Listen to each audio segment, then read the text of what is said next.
Praise the lord. ఎలా ఉన్నారు? మనము ప్రార్థన గురించి ఈ వారం అంతా నేర్చుకుందాం అనుకున్నాం కదండి.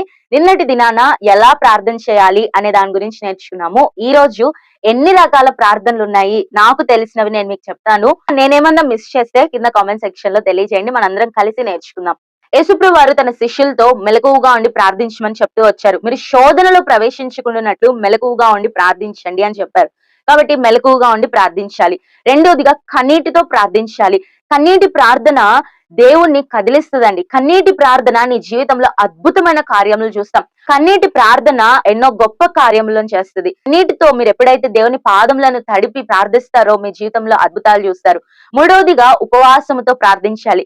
ఎప్పుడైతే ఉపవాసంతో ప్రార్థిస్తారో మీ ప్రార్థన దేవుని దగ్గరికి చాలా త్వరగా వెళ్తుందంట. ఒక భక్తుడు అనేవారంట, ఉపవాస ప్రార్థన టెలిగ్రామ్ లాగా చాలా ఫాస్ట్ గా దేవుని దగ్గరికి వెళ్తది అని అనేవారంట. ఈ రోజుల్లో టెలిగ్రామ్స్ లేవు, కానీ ఇదివరకు రోజుల్లో టెలిగ్రామ్ ని ఎమర్జెన్సీ ఇన్ఫర్మేషన్ పంపించాలన్నప్పుడు టెలిగ్రామ్ ని యూజ్ చేసేవాళ్ళు కదా. కాబట్టి టెలిగ్రామ్ చాలా ఫాస్ట్ గా వెళ్తది. ఉపవాస ప్రార్థన కూడా టెలిగ్రామ్ వంటిది అని అనేవారంట. ఇంకా అలాగే రహస్య ప్రార్థన కూడా దేవుడు చెప్తూ వచ్చారు. మీరు ప్రార్థించినప్పుడు అందరికీ కనబడాలని కాకుండా మీ గదిలోనికి వెళ్లి తలుపు వేసుకొని మీ రహస్యమును చూచుచున్న మీ తండ్రికి కనబడినట్లుగా రహస్యముగా ప్రార్థించాలి. ఇంకా విశ్వాసముతో ప్రార్థించాలి. చాలా సార్లు మనం ప్రార్థన చేస్తాం, కానీ విశ్వాసము తక్కువగా ఉంటది, అవిశ్వాసం ఉంటది. అందుకే యేసుప్రభువారు అన్నారు, ఆవగించేంత విశ్వాసం ఉంటే చాలు. అలాగే విసుగక ప్రార్థించాలి. చాలా సార్లు మనం ప్రార్థన చేసేటప్పుడు ఒక కార్యం జరగకపోతే విసిగిపోతూ ఉంటాం. అబ్బా ఇది ఎందుకు ఇంకా ప్రార్థించడం ఎందుకు అని మనము విసిగిపోతూ ఉంటాం. కానీ అలా కాకుండా విసుగక ప్రార్థించాలి అని దేవుడు చెప్తూ వచ్చారు. ఇంకా నిత్యము ప్రార్థించాలి.